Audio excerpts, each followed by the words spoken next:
Hello there. Welcome to Just the Dis. We talk about Blu-rays here. My name's Brian. And for this video, we are going to talk about Fun City Editions, which is a Blu-ray label I'm very fond of. I happen to personally know Jonathan Hertzberg, the man behind the label. It is a one-man show. It is just him. And I gotta say, I'm really proud of him, and he's been doing just some amazing work in a very short time. He's coming up on, I guess, about a year now as a label, and he has just really impressed me in a way that, as a fan of Blu-rays, and as a guy who's often fantasized about having his own label, I don't think I could have pulled off the consistency and the curation that he has so far with his label. So folks that don't know, he's put out movies like Alphabet City, I Start Counting, Jeremy, one of my favorite releases of the year this year, Rancho Deluxe, another favorite of mine from this year, also Smile, and then the Primetime Panic box set, which is all TV movies, none of which I had seen previously to them coming out on those Blu-rays. Today, I'm talking about the latest release from Fun City, and it is a film called Radio On, and it is from 1979. It's directed by a gentleman named Christopher Pettit, and I'll be honest, I hadn't even heard of it prior to it getting announced by Jonathan, and I was curious, because as I said, he's done such a good job with the curation of the label so far. I was like, what is this new movie? What's the deal? And so I had a great deal of anticipation when I got it and was very excited to check it out. So let me just show you I love this packaging. I just want to say that right off the bat. I've actually got it in wrong here. Hold on. It should be like this. But basically, as you can see, if I turn this around, it's got that sort of old cassette tape design on the slipcover. And it also lists the entire soundtrack there, which is a big part of this movie. Heroes/Helden, David Bowie, Sweet Gene Vincent by Ian Dury, Can't Get No Satisfaction by Devo. You got Robert Fripp, you got more Bowie, you got Kraftwerk, Reckless Eric, Sting covering Eddie Cochran, and more. And what's one thing that there's so much that I like about this movie. It was a new watch for me completely. Never seen it, as I said before. I consider it definitely among my favorite discoveries of 2021, and I would hope that if you like this channel and you appreciate the things that I appreciate, that you might also feel the same way. But let me just give a caveat. This movie is very much in the vein of Wim Wenders. It precedes Jim Jarmusch, but you could say it feels like a little bit like the early, Stranger Than Paradise, maybe, most. Little Down by Law, but not as funny, more serious, and even more music driven than Jarmusch's early films, because of that soundtrack is just ongoing. And so it almost borders on experimental in its narrative, and it's more of a mood piece. And so just you have to know that going in, and I did. But it was absolutely mesmerizing to me to watch this film.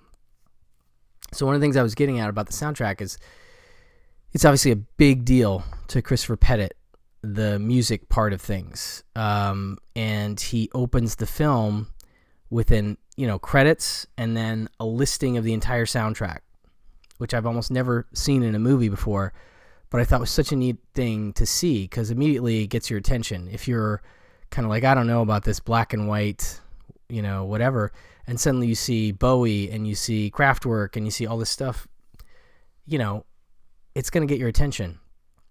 as much as I like to be surprised by a film, when I, hear the songs pop up on the soundtrack organically, it was a neat way to start the movie. A little bit of history before I get into the plot. On Radio On, Christopher Pettit, filmmaker, but he was also film editor for Time Out London from 1973 to 1978. And he definitely credits that as a big part of the reason Radio On got made, because he and one of his coworkers, or a couple of them, started kicking around some ideas about movie making, and obviously they were given access to filmmakers like Wim Wenders, who he did show the script to, and who is credited as an associate producer. And he talks about meeting Scorsese and how Scorsese was excited because Time Out gave the only positive review of Boxcar Bertha to that point. And Pettit has a really interesting point of view that Boxcar Bertha is better than Mean Streets, which I can't quite agree with, but regardless. Anyway, fascinating guy, and I'll get into special features, but there's so much of him here, and it's just all great stuff. But okay, what is this movie? So this movie is about a guy who finds out, he gets a package from his brother at the beginning of the movie. The movie opens with this amazing handheld or Steadicam tracking shot through a flat, through an apartment. And there's something very glaring at the beginning, at the end of the shot. I'm not going to say what it is. It might be, you might be able to figure it out from what I give you further, but I didn't catch it the first time I saw it.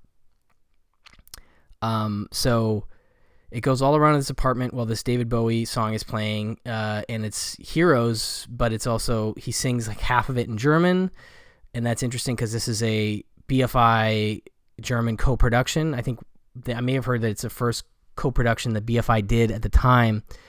And then after that shot, we see our main character open a package from his brother. It just says, "Happy birthday, brother," and it has 3 Kraftwerk tapes inside. And he goes back to his apartment with his girlfriend or whatever, gets a call from his mom, and finds out his brother has died. And so he's going to drive down to, I think, Bristol to go and see if there's anything that needs to be taken care of. And so it's, partial road trip movie with him driving, meeting people, and then there's just some subplot. I don't even want to call them subplots, just these little avenues, little, courtyards of narrative where he hangs out with certain people. But it is, again, very much a mood piece, and it's not the kind of narrative that's going to resolve in a way that, if you're the kind of person that needs a narrative to resolve, that you're going to be satisfied with it. But I think that's okay. I mean, I would put it in line with, something like Two Lane Blacktop, but I mean, that has even more of a driving narrative than this does. But it's that kind of thing. Just in terms of the way characters encounter other characters, and it just kind of goes.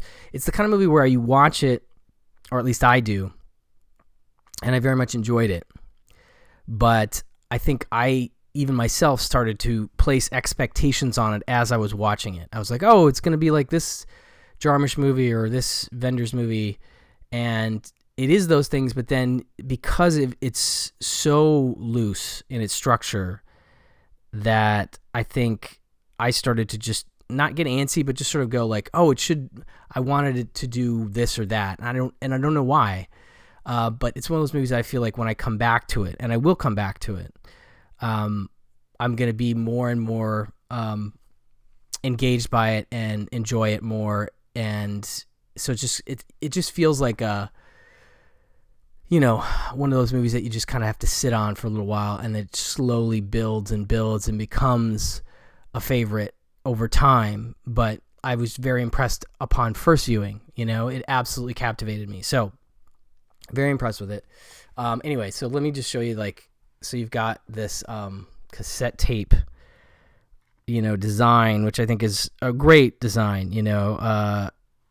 It includes both sides of the Blu-ray case, and I just think that's a really nice touch of design. I love it. So you've got the whole soundtrack again on the front, and then you've got a little description on the back, and you've got, you know, what you get here. So you get a new 4K restoration from its 35 millimeter original camera negative, which is, you know, Fun City's MO all the time, always trying to, you know, go back and do new scans. I know that's a big deal to Jonathan, and I respect the heck out of that.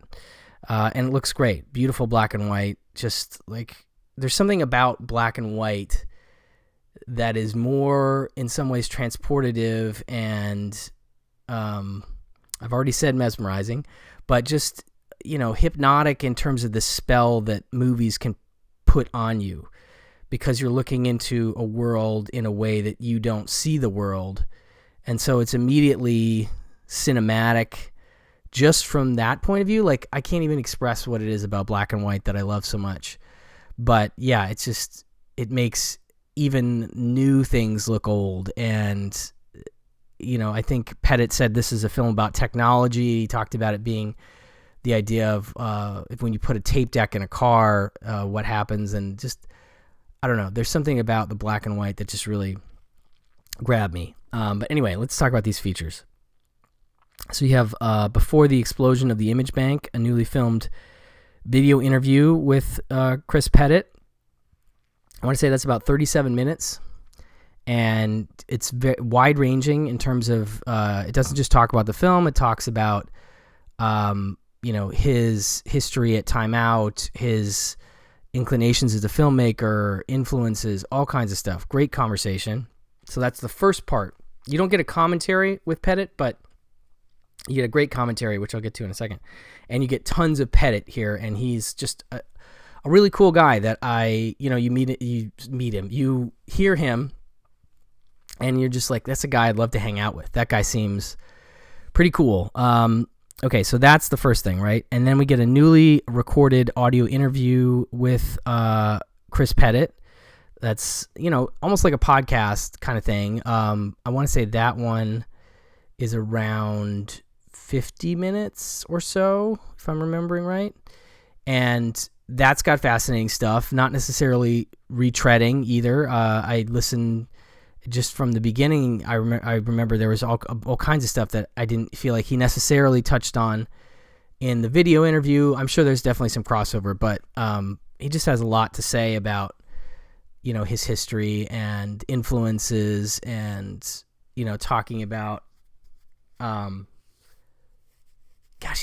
he mentioned one thing that comes up a couple times is that he met Stephanie Rothman, and that was an influence in terms of him becoming a filmmaker. And I've just really been digging her work this year. So that was kind of a cool connection just because I've been doing that. And then we've got this newly recorded audio commentary by film historian and filmmaker Kier-la Janisse. And she's great. Obviously, she's a huge part of the driving force behind the Severin Films folk horror box set, which is coming out in December. And I can't wait for that. That just looks like, you know, one of the great releases of the year, hands down. And I haven't even seen it yet, outside of the, you know, beginning stills of it. But she's great because she loves this movie. She's been a fan of it for a long time. She's programmed it as a film programmer. And she's definitely given the film a lot of thought. And it's just a great hangout track, but she's clearly been prepared for this, like, you know, having programmed it, and I would guess probably introduced it a number of times. She has a lot of great things to say about it, and so I absolutely love that track. Definitely among my favorite commentaries I've heard this year. And then Radio On Remix 1998, that's Chris Pettit's follow-up digital video essay with sound design by Wire's Bruce Gilbert. It's kind of you know, it's from 1998, so it's 20 years later. It's kind of looking at some of the locations and redoing some of the shots, and bringing in some of the actual shots from the film, and laying text over them, and it's very experimental. I want to say it's like 25 minutes or so, but a really interesting re-examination of the film by a filmmaker. I don't think I've seen too many things like that, so that's a nice little added bonus. And let's see here, the archival video interview, I might have skipped over that. So you get the audio interview and the archival video interview. The archival video is in the 40 to 45 range, maybe 47 minutes. So you've got basically the movie's about an hour and 44 minutes. And you have at least that much, I want to say just about that much with Pettit between the 3 interviews that you get. So you get a commentary effectively from those interviews. And like I said, just a wide-ranging conversation about all kinds of stuff, and a fascinating guy, and a guy that I want to check out more of his work now. And I can't believe I'd never heard of this movie. So I don't know. I really love, again, the curation from Fun City, the range of films they've done up to this point, and including Radio On, has been just great. So I just really wanted to highlight this one and say, with the sale coming up at the Vinegar Syndrome site, I've seen some people saying they're going to wait and buy it then. Just know it won't likely be on sale, but I do recommend picking it up during the sale, as you'll be already buying a bunch of stuff anyway. And you should pick up the rest of the Fun City catalog. Anything that's on sale, for sure grab. But even the stuff that's not on sale, there's not a bad one in the bunch. They're all great. All the releases I've been impressed with and enjoyed. And hats off to Jonathan Hertzberg for his continued wonderful work, and not only picking the films, but finding great people to help with the supplements and design for the boxes. Like, he just gets it. He understands physical media and what it is about physical media that compels us to collect it and display it. And this movie just really knocked me over. So I just had to record a little something to talk about it, and look for it during the sale. Definitely snag it then. Great movie. Well worth your time. Highly recommended. So that will do it for this one.